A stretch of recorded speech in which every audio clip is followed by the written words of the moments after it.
한미 정상회담에서 채택한 워싱턴 선언에 대해서 미국이 핵 공유는 아니라고 선을 그었습니다. 앞서 대통령실이 국민들이 사실상 핵을 공유하는 것처럼 느낄 거라고 설명한 것과는 다르다는 지적이 나오자 대통령실은 실제로 핵을 공유한다는 뜻이 아니라 국민들의 심리적 안정감을 강조했던 거라고 해명했습니다. 다단계 주가 조작단 관련해서 검찰과 금융당국이 합동 수사팀을 꾸렸습니다. 한편 주가 조작단이 폭락을 미리 알고 이를 방어하기 위해서 투자자들의 추가 매수를 부추긴 정황도 포착됐습니다. 다음 주 노동절과 어린이날 연휴를 앞두고 인천공항에는 오늘 하루 15만 명 넘게 몰렸습니다. 일본과 중국도 긴 연휴에 들어가면서 우리나라를 찾는 관광객도 늘어날 걸로 보입니다. 수소, 대자연의 물로부터 지속가능한 미래로 현대 수소전기차 넥소. JTBC 뉴스룸을 시작합니다. 윤석열 대통령이 미 의회에서 연설을 했습니다.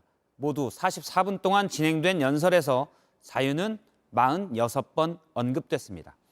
윤 대통령은 북한 도발에 대해서도 강하게 비판했고 북한 인권 문제도 공개 거론했습니다. 그리고 가짜뉴스에 대한 얘기도 있었습니다. 첫 소식 강희안 기자입니다. 윤석열 대통령이 미 상하원 의원들과 악수하며 단상에 오릅니다. 우리나라 대통령의 미 의회 연설은 이번이 7번째입니다. 연설은 영어로 진행됐습니다. 윤 대통령은 먼저 한미 동맹부터 강조했습니다. Together with the U.S., Korea will play the role as a compass for freedom.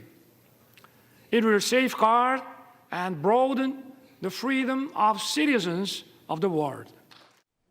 반면 북한 도발에 대해선 비판 수위를 높였습니다. There is a point beyond which they must not advance. We must make his words clear to North Korea. 심각한 인권 유린, 비참하다며 인권 문제도 공개 비판했습니다. 가짜뉴스에 대한 언급도 나왔습니다. We must work together and fight the falsehood and deception that seek to destroy democracy and the rule of law. 이날 연설에서 자유란 단어가 46번 나온 가운데 연설문에 없던 즉석 발언도 있었습니다. BTS beat me to the White House, but I beat them to Capitol Hill. 44분간의 연설에서 박수가 총 57번, 기립박수는 23번 나왔습니다. 윤 대통령이 한국 기업이 투자한 지역을 호명하자 해당 지역구 의원들이 일어서 환호를 보내기도 했습니다. 연설을 마친 윤 대통령은 해리스 부통령, 블링컨 국무장관 주재 국빈 오찬에 참석했습니다. 이후 미국 국방부 펜타곤을 찾아 미국 수뇌부로부터 브리핑을 들었습니다. 윤 대통령이 이곳 하버드대 연설과 MIT에서 석학 면담 등의 일정을 소화하면 사실상 국빈 방문 일정은 모두 마무리됩니다. 보스턴에서 JTBC 강연입니다. 어제 한미 정상회담 뒤에 대통령실과 여권은 사실상 핵 공유라는 표현을 썼습니다. 그런데 오늘 미국이 핵 공유는 아니라고 했습니다. 대통령실이 다시 해명했는데 실제 핵을 공유하는 건 아니고 안보에 대한 심리적 안정감을 강조한 것이라고 했습니다. 보스턴에서 김태형 기자입니다. 미 국가안전보장회의는 국무부에서 특파원 설명회를 열고 워싱턴 선언이 핵 공유를 의미하는 건 아니라고 밝혔습니다. Let me just be very direct. I don't think that we see this as a de facto nuclear framework. I think that we see. 미국 정부 기준의 핵 공유가 아니라는 겁니다. I can't speak to how the presidential office may be defining it, but in terms of how we define it, this is not. 전날 대통령실은 이렇게 설명했습니다. 우리 국민들이 사실상 미국과 핵을 공유하면서 지내는 것처럼 느끼시게 될 것으로 생각합니다. 이 발언 이후 국내 여권에서 핵 공유를 얻어냈다는 취지의 오해가 나오자 미국이 정리에 나선 모양새입니다. 이 때문에 다른 해석으로 미국과 엇박자를 낸 것 아니냐는 지적이 잇따르면서 대통령실은 다시 해명에 나섰습니다. 고위 관계자는 실제로 전술핵 배치 등의 핵을 공유한다는 뜻이 아니라 안보에 대한 국민들의 심리적 안정감을 강조한 것이라고 설명했습니다. 대통령실은 워싱턴 선언을 통해 미국 핵무기와 관련해 정보 공유와 협의, 공동 기획과 실행을 제도화했고 이는 핵 협의 그룹을 통한 신속하고 긴밀한 의사결정 시스템의 운영을 의미한다며 이에 대한 한미 양국의 평가는 동일하다고도 강조했습니다. 보스턴에서 JTBC 김태영입니다. 일본 정부는 오늘 한국을 수출심사 우대국, 즉 화이트리스트에 다시 지정한다고 밝혔습니다. 우리가 일본을 먼저 복귀시킨 지 나흘 만입니다. 윤세미나 기자입니다. 일본 정부가 우리나라를 수출심사 우대국, 즉 화이트리스트로 다시 지정한다고 오늘 오후 발표했습니다.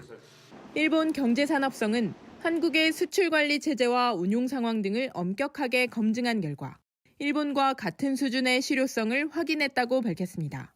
나흘 전 우리 정부가 일본을 화이트리스트로 되돌린 것에 호응하는 조치로 풀이됩니다. 절차가 끝나면 우리가 일본의 전략물자 수출을 신청할 때 심사 기간이 15일에서 5일로 줄어듭니다.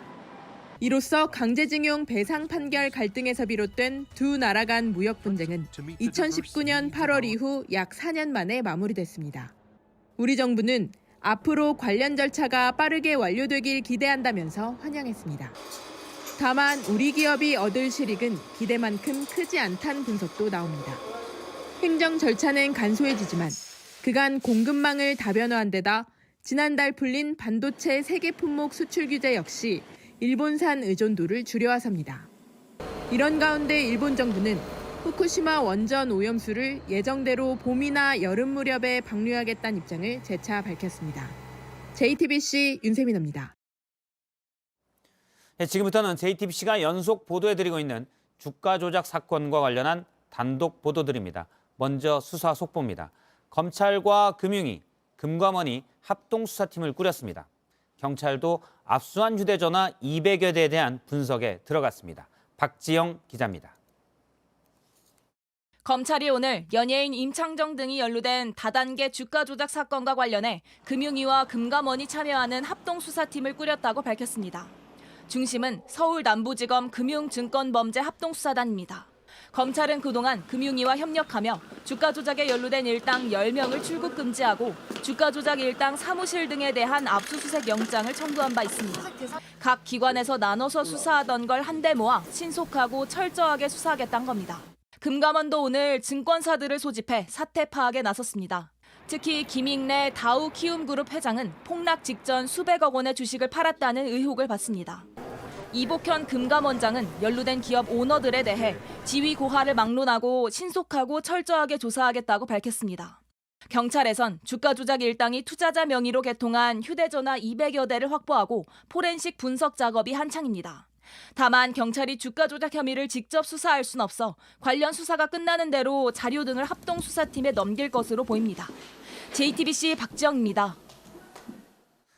다단계 주가 조작단이 지난 월요일부터 시작된 폭락 사태를 미리 알고 있었던 정황도 있습니다. 바로 전날 밤에 투자자들에게 싸게 살 수 있다며 추가 매수를 권했습니다. 폭락이 시작된 뒤로는 투자자에게 다시 주가 조작해서 불려놓을 테니 걱정 말라고도 했습니다. 임지수 기자입니다. 주가 폭락 하루 전인 지난 23일 밤, 주가 조작단 직원 조모 씨가 투자자들에게 보낸 텔레그램입니다. 최근 사들인 종목을 싼 가격에 살 수 있는 기회가 왔으니 추가로 투자하라고 유도합니다. 주가가 떨어지는 것을 예상하고 이를 방어하기 위해 투자자들의 추가 매수를 부추긴 것으로 보입니다. 주가 폭락 직후 억대 손실을 입은 한 투자자는 조작단 핵심 관계자 김모 씨로부터 황당한 이야기를 들었다고 합니다. 대표 본인이 갖고 있는 현금과 법인이 갖고 있는 자산을 현금화하면 대략 300억 정도가 된다. 그거를 시드로 핸드폰 다시 맡기면 그거를 자기가 직접 거래를 해가지고 다시 불려놓겠다. 또 다른 불법 거래로 손실을 회복시켜주겠다며 1년만 기다려달라고 했다는 겁니다. 개인 파산 신청하고 그다음 차명 계좌를 통해서 다시 이렇게 불려나갈 거다. 미쳤구나라고 생각을 했어요. 굉장히 자신만만했어요. 주가 조작 동원 계좌 등에 대한 수사당국의 신속한 수사가 필요해 보입니다. JTBC 임지수입니다. 최근 주가 조작단 대표 라덕연 씨는 언론에 나서서 본인은 주가 조작을 하지 않았고 좋은 종목을 추천했을 뿐이라고 했습니다. 하지만 취재진이 만난 투자자들의 얘기는 정반대입니다. 오승열 PD입니다. 경북에 사는 A씨는 지난해 11월 직장 대표를 통해 주가 조작 세력에 5억을 투자했습니다. 3억 이하는 받지 않는다는 말에 친구들 돈까지 끌어모아야 했습니다. 대표님이 하시는 걸 보고 어마어마하게 나셨는데 그래서 저도 그럼 이런 좋은 게 어디 있겠습니까? 지금은 감당할 수 없는 빚더미에 앉게 되었습니다. 빚만 한 3에서 3.5억 정도? 한테도 지금 뭐 계속 미안하다고만 하고 있고 제가 어떻게 감당할 수 있는 수준이 아니다 보니까. 다른 투자자들도 상황은 비슷합니다. 주가 조작단이 투자자 계정으로 빚을 내서 원금보다 더 큰 금액으로 투자한 신용거래에 대해서도 설명을 전혀 듣지 못했다는 겁니다. 제일 중요한 거는 그 신용 대출이라는 걸 받는다는 사실을 몰랐어요. 그게 만약에 잘못됐을 경우 제가 갚아야 된다는 건 더더욱이나 아예 몰랐죠. 거래가를 알고 사고 파는 불법적인 통정 매매나 어떤 종목에 투자하는지도 비밀이었습니다. 이런 불법적인 걸 할 거라고는 전혀 만약에 불법적인 걸 알았다면 전 투자를 안 했을 거예요. 투자자들은 주가 조작 총책이 책임을 미루는 모습에 황망한 감정을 감추지 못했습니다. 그게 전부인데 가진 게 아무것도 없습니다. 제 꿈만 그거예요. 만져본 적도 없는 돈이 빚으로 생겼습니다. JTBC 오승열입니다. 산업재해는 노동자뿐 아니라 그 가족들, 자녀들에게도 영향을 줄 수 있습니다. 임신 초기 반도체 공장에서 일했던 어머니와 선천성 질병을 갖고 태어난 아들의 이야기입니다. 대장 전체를 드러내는 선천성 거대 결장이라는 수술을 했어요. 미안하다 아들아. 이게 배예요? 아니면 물고기가 지나가는 거예요? 마음의 상처가 너무 큽니다. 3년 전 저희가 만났을 땐 산업재해로 인정받지 못한 상태였는데요. 그 사이 노동자의 자녀도 보상을 받을 수 있는 법이 만들어졌습니다. 저희 송승환 기자가 다시 만나봤습니다. 김은숙 씨는 임신 초기까지 삼성전자 반도체 공장에서 일했습니다. 태어난 아들은 대장에 문제가 있어 큰 수술을 받았습니다. 반도체 공정에서 유해물질에 노출될 수 있다는 사실을 뒤늦게 한 김 씨는 2021년 5월 산재를 신청했습니다. 나중에 저 때문이란 걸 알고 정말 미쳐버리겠더라고요. 하지만 당시엔 산재보상 대상이 노동자로만 한정돼 태아는 포함되지 않았습니다. 2021년 12월 태아산재법이 국회를 통과했지만 여전히 보상은 막막합니다. 이 법은 태아에게 해롭다고 알려진 유해물질 1,400여 개 중 17개만 인정하기 때문입니다. 나머지는 노동자가 직접 유해성을 입증해야 합니다. 김 씨를 포함해 5명이 태아산재 신청을 했는데 아직 승인이 난 사례는 없습니다. 엄청 많은데 그게 뭐 언제 된다 그거는 확답을 못 주시는 것 같은데 줄줄줄줄 있으니까. 정부는 법 시행을 앞두고 유해물질을 다루는 업종에서 한 해 170명의 신생아가 장애를 갖고 태어날 위험이 있다고 예상했습니다. 지금 솔직히 앓고 있는 병은 완전히는 못 나타나도 책임을 좀 져줬으면 좋겠어요. 저는 뭐 다른 보상보다. JTBC 송승환입니다. 일본에서는 저출산 문제를 풀기 위한 여러 정책들이 나오고 있습니다.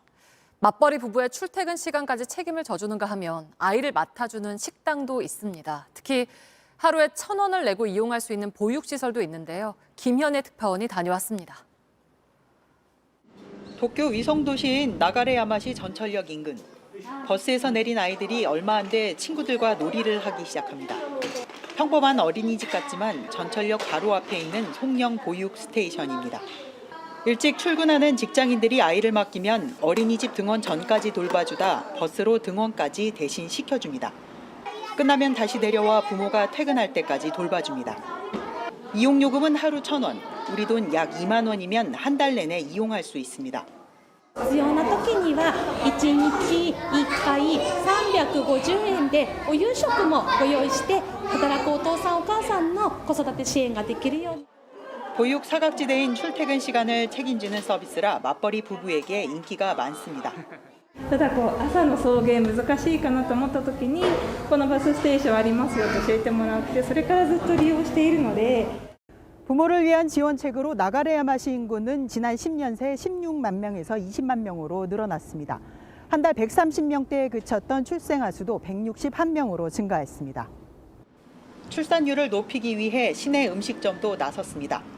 점심, 저녁 장사 시간을 빼곤 초등학생들을 맡아주는 이른바 식당 아동시설이 운영되고 있습니다. こういった共働きの方々が住みやすく暮らしやすいまちづくりというものをこれまで進めてきたということが流入の人口の増につながっているんじゃないか. 나가레야마에서 JTBC 김현희입니다.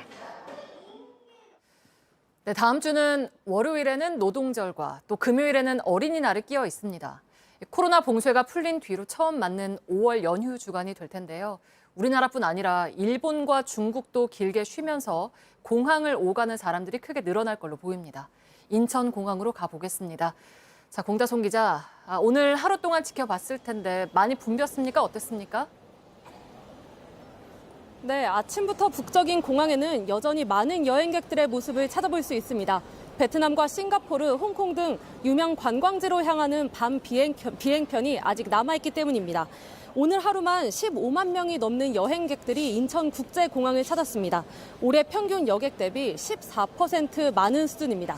특히 내일부터 다음 주말인 5월 7일까지 9일 동안 인천공항엔 130만 명이 넘는 여행객들이 몰릴 것으로 보이고요. 이를 포함해 전국 공항 여객객은 200만 명이 넘을 것으로 보입니다. 네, 그러니까 노동절과 어린이날 껴서 각각 2박 3일이 될 텐데 시민들 얘기도 좀 들어봤습니까? 네, 그래서 연차를 써서 조금 더 긴 휴가를 즐기려는 시민들 적지 않았습니다. 직접 이야기 들어보시죠. 이번에 치앙마이 다음 주 화요일까지 연차 더 내서 3박 4일로 다녀오게 됐는데 오랜만에 연휴여서 너무 신나요. 또 짧은 연휴의 경우 좀 더 편히 즐기기 위해 패키지 여행 상품을 이용하는 사람들도 많았습니다.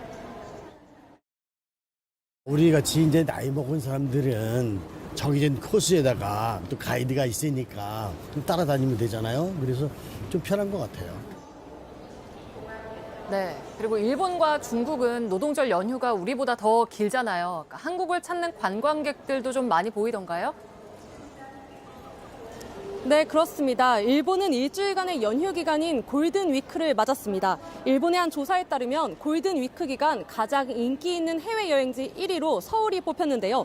그래서인지 실제 입국장에선 한국을 찾은 일본 여행객 쉽게 만나볼 수 있었습니다.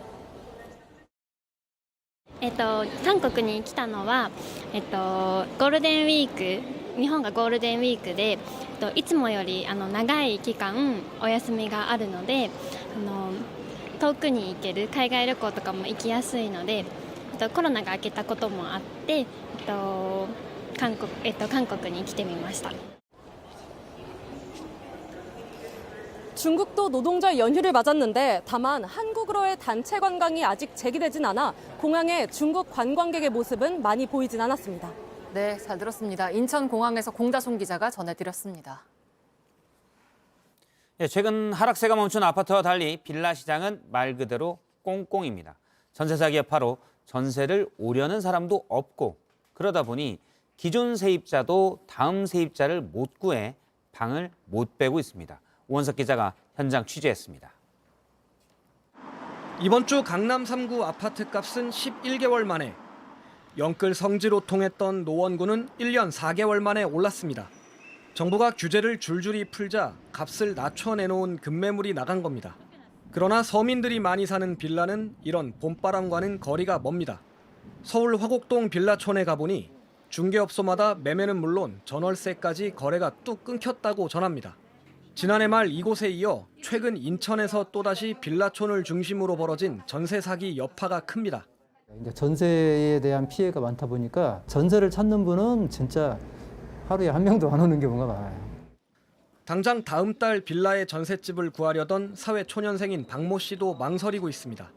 딱 다음 집을 보던 타이밍이었거든요. 계약할 때 아무리 신중해도 상대 때문에 일어나는 일이라서 내가 피해자가 될 수도 있다는 게 제일 큰 두려움이죠. 전세 기한이 다 됐는데 집주인이 돈 없다고 버티는 바람에 방을 못 빼고 있는 세입자도 적지 않습니다. 전세 만기가 돼가지고 다른 쪽으로 이사를 가야 되는데 세입자가 들어오지를 않으니까 이제 전 문제가 심각한 거죠. JTBC 오원석입니다. 예, 전세 사기범들은 대부분 돈이 없다며 속된 말로 배째라는 입장입니다. 취재진이 만나는 한 사기범도 내가 구속되면 돈은 어떻게 돌려받을 거냐고 오히려 큰 소리였습니다. 피해자들은 사기범이 돈을 이미 빼돌렸다고 의심하고 있지만 재산 추적은 이루어지지 않고 있습니다. 조소희 기자가 취재했습니다. 40여 가구 보증금과 분양 대금을 갚지 않은 사기범은 당당했습니다. 며칠을 기다려 만났습니다. 어차피 구속될 것도 어느 정도는 생각을 하고 있어요. 금액이 100억이 넘어가니까. 구속되면 보증금을 돌려받을 방법이 있느냐고 오히려 되묻습니다. 제가 구속이 되면 진짜 끝이거든요. 방법이 없어요, 그러면. 차를 팔아서라도. 안 팔려요. 저희 집에서 사가주세요. 2년이 지나서야 법원은 이런 김 씨에게 징역 5년을 선고했습니다. 전세 보증금을 돌려줄 의사가 전혀 없었다고 지적했습니다. 형사처벌은 받았지만 역설적으로 피해자들의 삶은 그대로입니다. 경매로 넘어간 집은 되찾을 수 없었습니다. 쫓겨날 수밖에 없는 상황이더라고요. 나와서 이제 월세집 구해가지고 살고 있는. 국가가 보증해준 전세보험도 도움이 되지 못했습니다. 안심전세 대출이라고 해서 보증서까지 나온 상태고 저는 이행 청구까지 했는데도 걔네가 안 된다는 답변도 받았는 거고. 항소를 진행 중인 김 씨는 여전히 돈 갚을 생각이 없습니다.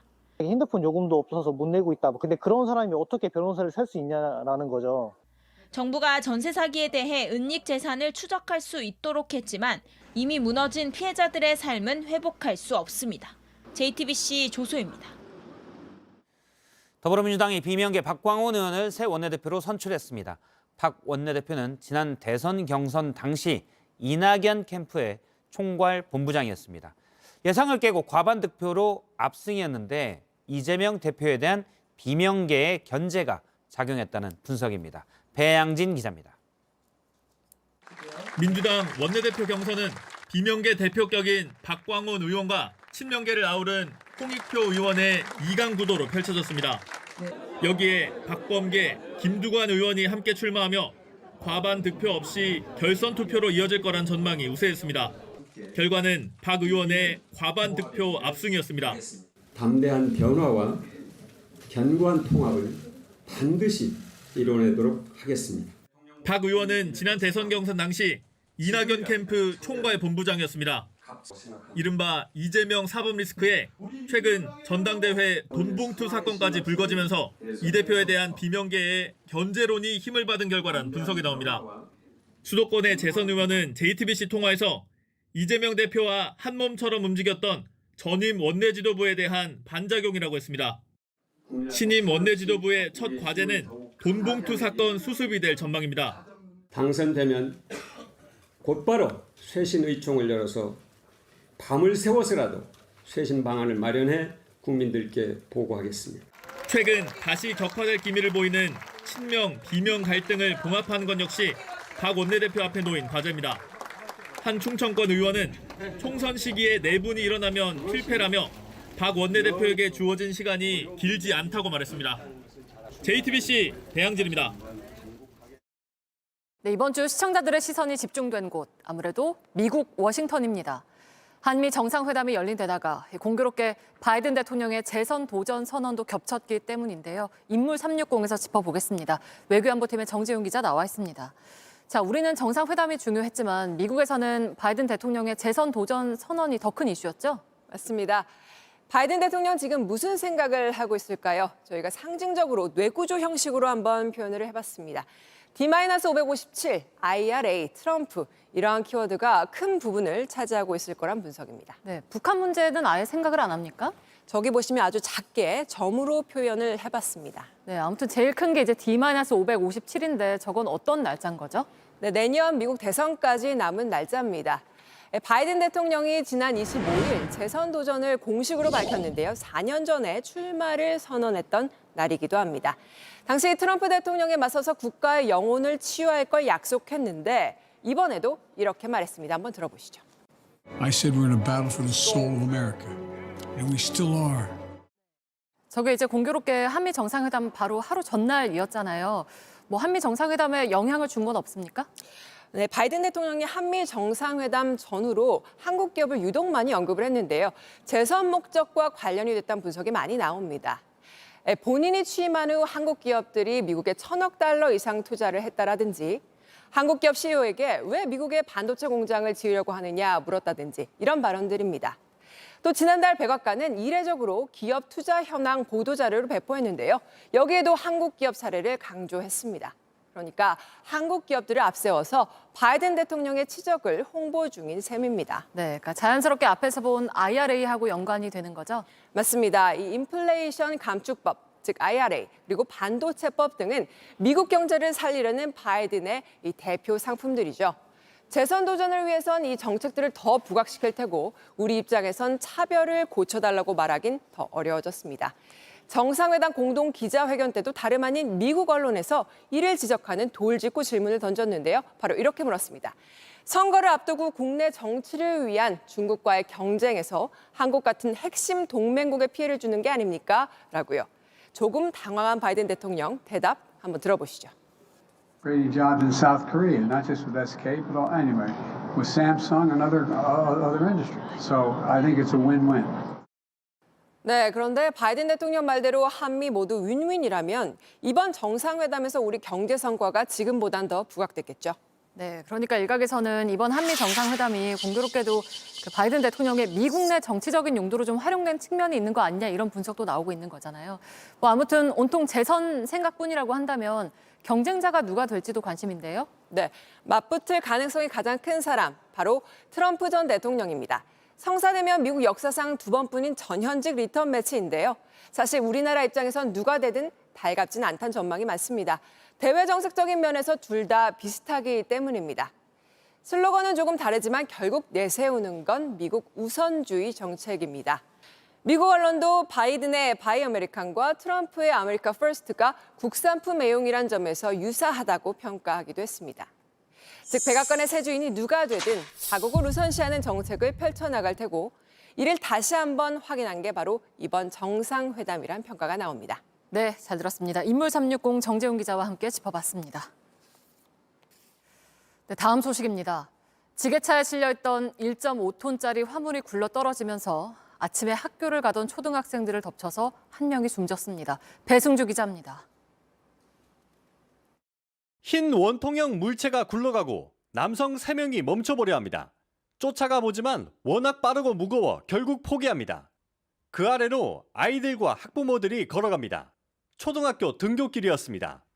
갑자기 나타난 원통에 교통봉사자는 놀라 물러섭니다. 그대로 굴러가 초등학생 3명과 아이를 데려다 주던 엄마와 충돌했습니다.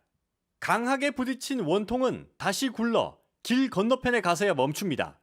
소리 소리가 들리는 거예요. 위에서 깜짝 큰 물체가 굴러와가지고 막는다고 순간 나갔는데 얘를 치고 이제 굴러가면서 10살 여자아이가 숨졌고 다른 아이 2명과 엄마는 치료받고 있습니다.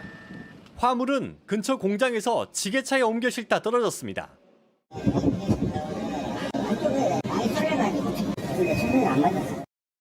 이 비탈길을 따라 150m 넘게 굴러온 낙하물은 이곳에서 초등학생들을 덮쳤습니다. 무게만 1.5톤, 가속까지 붙어 울타리도 소용없었습니다. 무거운 화물이 수시로 오가는 공장은 어린이 보호구역 안에 있습니다. 하지만 아이들에 대한 주의와 배려는 없었습니다.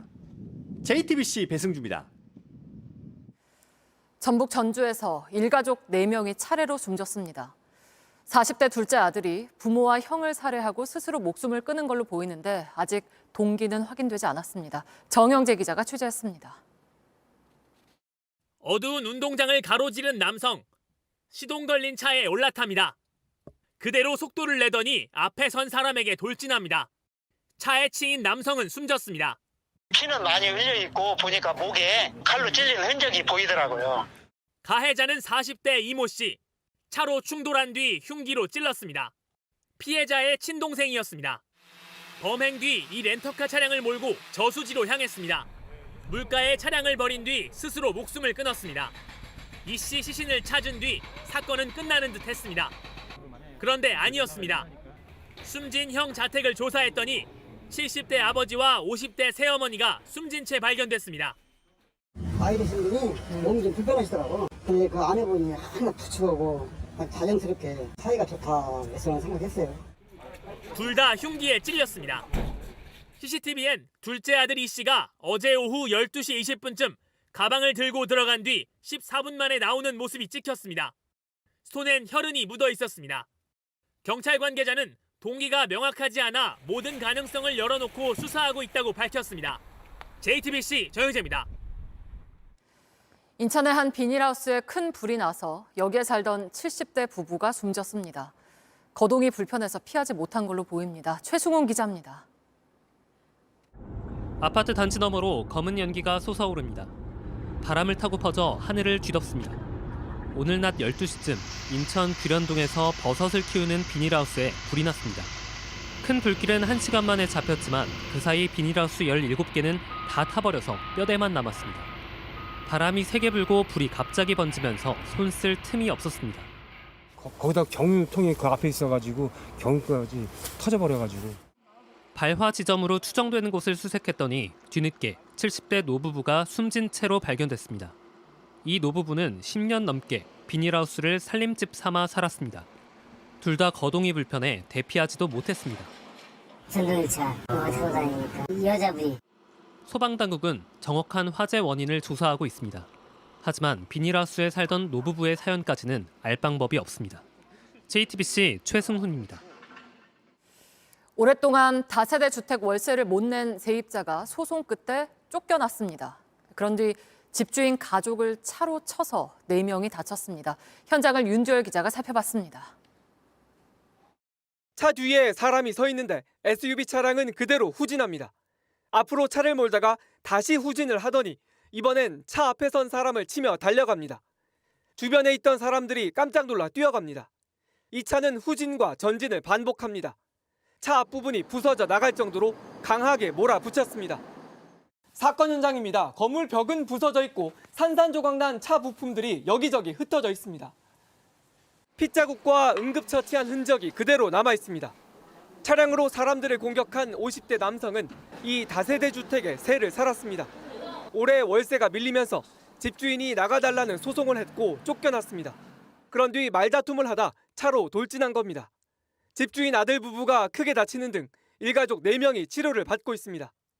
월세를 안 내서 법 집행을 했었나 봐요. 잘 싸우시는 것 같았어요. 가끔 주인 만나면. 가해자는 자동차 수리점에 부서진 차를 맡기고 달아났지만 붙잡혔습니다. 경찰은 살인 미수 혐의 등으로 구속영장을 신청했습니다. JTBC 윤두열입니다. 네, 조금 전 끝난 올해 백상예술대상에서는 배우 박은빈 씨가 TV 부문 대상을 받았습니다. 자신이 연기했던 드라마 이상한 변호사 우영우에서처럼 다름이 아닌 다채로움을 이야기했습니다. 정재우 기자입니다. 완전히 마스크를 벗은 배우들의 얼굴은 3년 만입니다.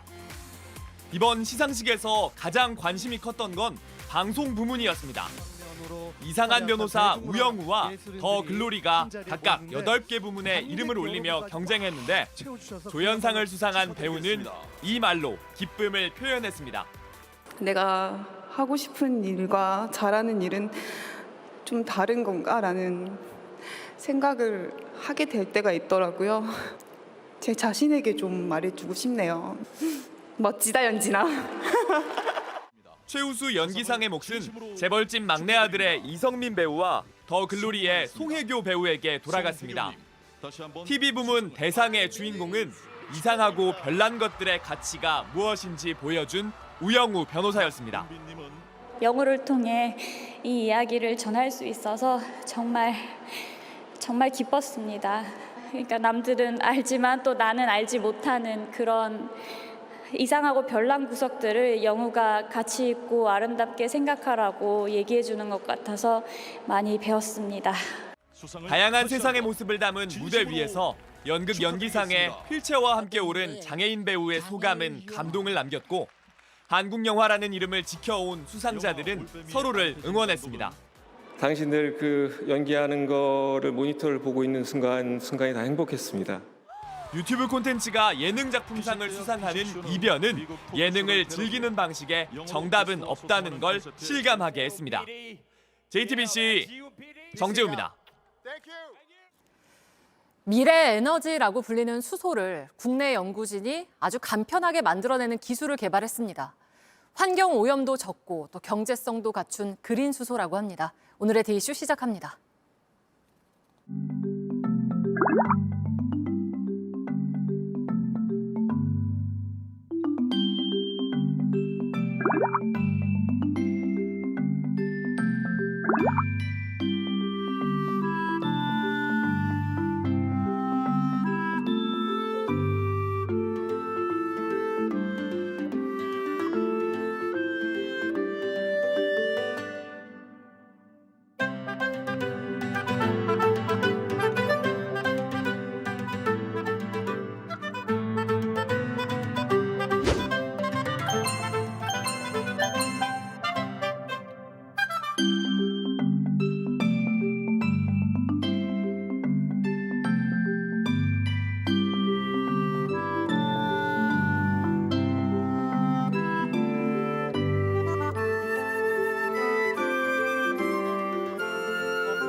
적어도 어느 곳에서는 해서는 안 될 말이 있습니다.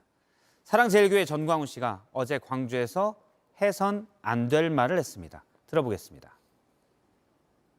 시민군이 공수부대를 향하여 앞으로 달라붙을 때 뒤에서 사살했다는 거예요. When the civic troops 자기 편을 자기들이 that they 누가 shoot their own side. 북한의 고정단첩 세력이 Shoot at their 사실 전시회 망언이 처음도 아니고 5.18 민주화운동 폄훼도 처음이 아니지만 전 씨가 연단에 올라서 망언을 한 그곳은 43년 전 신군부의 시민을 향한 첫 집단 발포가 있던 곳입니다. 그는 왜 굳이 광주까지 가서 3년 전의 아픔을 다시 헤집었을까? 혹 국민의힘까지 전 씨에 대한 손절에 나서자 더 삐뚤어져서 극우의 극단으로 자리매김하기 위한 전략이 아닌가. 일단 전 씨가 알아둘 건 5.18 민주화운동을 계속 물고 늘어지고 폄훼했던 지만원 씨의 경우 얼마 전 대법원에서 실형에 징역 2년이 확정됐습니다. 사실 우리나라 인구는 5천만 명이 넘고 저는 5천만 분의 1이라면 별의별 사람이 다 있을 수 있다고 생각하기 때문에 통계적으로 전 씨의 경우도 있을 수 있다고 봅니다. 그래서 오히려 관심을 기울이지 않는 것이 맞을 수 있습니다. 다만 행여 절연을 선언한 보수정당의 명맥을 이어온 국민의힘이 다시 귀를 기울일까 봐 말씀드립니다. 대통령도 미국 의회 연설에서 한 얘기가 있습니다. 허위선동과 거짓 정보가 민주주의를 위협한다. 이에 따르면 전 씨가 민주주의를 위협하고 있습니다. 다시 보겠습니다. 피겨 팀 코리아가 은메달이란 새 역사를 쓸 수 있었던 건 선수들이 고루고루 좋은 성적을 낸 덕분이죠. 그 중심에 있는 이혜인, 김예림 선수를 최종혁 기자가 만나고 왔습니다. 이거 학교 오랜만에 가니까 친구들 만나서 너무 반가웠고 네, 제가 할 수 있는 최선을 다하고 있습니다. 잠시 영락 없는 학생으로 돌아왔지만 멈춤은 없습니다. 디스크 시술 후에도 피겨 장군은 씩씩하게 다시 스케이트를 신었습니다. 확실히 전에 열심히 했던 게 어디 가진 않았구나라는 생각이 들었습니다. 지난 시즌을 화려하게 마무리한 만큼 매년 커리어 하이를 새롭게 써내려가는 게 목표입니다. 새로운 점프도 더 넣고 싶고 대회에서도 뛰고 싶어서 트리플 악셀을 연습하기로 마음을 먹었고 어쩌면 혼자가 아니기에 가능성은 더 큽니다. 세계 무대에 한국 피겨를 날린 김연아가 자신과의 싸움이었다면 연합기지에겐 경쟁이 더 큰 성장의 원동력입니다. 잘한 선수들이 많아진 거에 대해서 뭔가 자랑스럽기도 하고 저도 좋은 자극을 받고 더 열심히 하게 되는 것 같아서 조금은 스트레스가 될 때도 있지만 그 스트레스가 또 좋은 자극으로 저를 계속해서 발전할 수 있게 해주는 것 같습니다. 다가오는 시즌이 더 기대되는 이유이기도 합니다. JTBC 최종 회입니다. 남녀 축구대표팀 감독의 축구 대결이 펼쳐졌습니다. 독일 공격수 출신 클린스만 감독, 크게 감흥은 없어 보였는데요. 그런데 공을 뺐더니 상대 수비를 제치고 슛! 자, 들어갔습니다. 잉글랜드 수비수 출신의 벨 감독, 질 수 없죠. 자, 이렇게 한 골 넣었습니다. 승부가 점점 더 뜨거워지는데 클린스만 감독, 하프라인 밖에서 찬 공이 들어갔습니다. 결과는 2대2 무승부. 감독들의 승부 본능 정말 대단하죠? 부상 이후 예전 같진 않다지만 챔피언도 이런 실수를 할 때가 있습니다. 앤디 머리가 세계 랭킹 164위를 상대로 일방적으로 끌려가는데요. 자, 2세트 드디어 동점까지 따라잡았는데 이런 장면이 나왔습니다. 라켓으로 넘겨야 하는데 손을 대버린 거죠. 어이없는 실수에 자신도 놀란 걸까요? 이번엔 공이 네트에 걸리고 맙니다. 결국 머리는 이번 대회에서 탈락했지만 윈블던 재우승을 향한 꿈은 포기하지 않았다고 하네요. 기상센터입니다. 오늘 한낮엔 화창했는데 퇴근길부터 하늘이 굉장히 흐려졌습니다. 주말인 내일은 전국에 봄비 소식이 있는데요. 지금 제주도와 서해안 일부 지역에서 비가 오는 곳이 있고 내일 새벽엔 전국으로 확대되겠습니다. 예상 강우량 보시면 이 제주 산간 쪽으로 최고 60mm 이상의 조금 많은 비가 예상이 되고요. 경남 해안 10에서 40mm, 또 그 밖에 전국은 5에서 20mm가량의 비가 내리겠습니다. 이번 비는 서쪽에서 다가오는 기압골의 영향 때문인데요. 곳에 따라 천둥, 번개를 동반한 요란한 비가 내리다 이 기압골이 동쪽으로 빠져나가는 내일 오후 늦게부터 점차 그치겠습니다. 기온 보시겠습니다. 내일 아침은 구름이 이불 역할을 하면서 오늘보다 5도 이상 크게 오릅니다. 서울 15도, 대전 16도가 예상됩니다. 반면 낮에는 구름이 오히려 햇빛을 가리면서 서울 17도, 전주 18도, 대구 21도 등으로 오늘보다 4도에서 7도가량 낮겠습니다. 물결은 남해와 동해를 중심으로 최고 4m까지 매우 높게 일겠습니다. 모레 일요일부터는 전국이 차츰 맑아지겠는데요. 또 다음 주 목요일과 어린이날인 금요일은 흐릴 것으로 보이는데 이 목요일의 경우 앞으로 기압계의 변화에 따라서 비 예보로 바뀔 가능성도 있습니다. 이어서 봄비가 내린 내일 이 주말 날씨의 특징과 또 주의할 점을 정리했는데요. 이 주말 날씨의 특징은 크게 두 가지입니다. 우선 내일 비의 양이 전체적으로 많지는 않겠지만 천둥, 번개를 동반한 요란한 비가 내린다는 거고요. 그리고 내일 비가 그친 뒤에는 중부지방 중심으로 강한 돌풍이 예상됩니다. 내일 비와 함께 낙뢰가 내릴 수 있습니다. 조심을 해야 될 부분인데요. 외부에 있을 땐 자동차 안이나 건물 안, 지하 등으로 안전하게 대피하는 게 필요하고 산위 암벽이나 키 큰 나무 밑은 위험합니다. 낮은 자세로 재빨리 이동해야 합니다. 또 등산용 스틱이나 우산 등 긴 물건은 몸에서 멀리 두는 게 좋습니다. 안전한 주말 보내시기 바랍니다. 지금까지 기상센터였습니다. 예, 알려드릴 말씀이 있습니다. 이정근 전 민주당 사무부총장이 민주당의 돈봉투 전당대회 사건을 보도한 JTBC 기자들을 고소했습니다. 이 씨의 음성이 있는 녹음 파일을 이 씨 동의 없이 보도했다며 개인정보보호법을 위반했다고 주장했습니다. 이 씨 측은 또 JTBC가 보도한 녹취 파일이 검찰이 제공한 것이라고 주장하며 성명불상, 즉 이름을 알 수 없는 검사에 대해서도 공무상 비밀 누설죄로 고소했습니다. 하지만 JTBC는 앞서 보도해드린 대로 검찰을 통해 관련 자료를 확보한 사실이 없으며 국민의 알 권리를 위해 녹취 파일을 보도했고 이에 따라 법적 대응할 것임을 알려드립니다. 또 민주당 당대표가 JTBC가 보도한 돈봉투 의혹에 대해 대국민 사과를 했음도 말씀드립니다. 오늘 뉴스룸은 여기까지입니다. 주말 잘 보내십시오. 고맙습니다.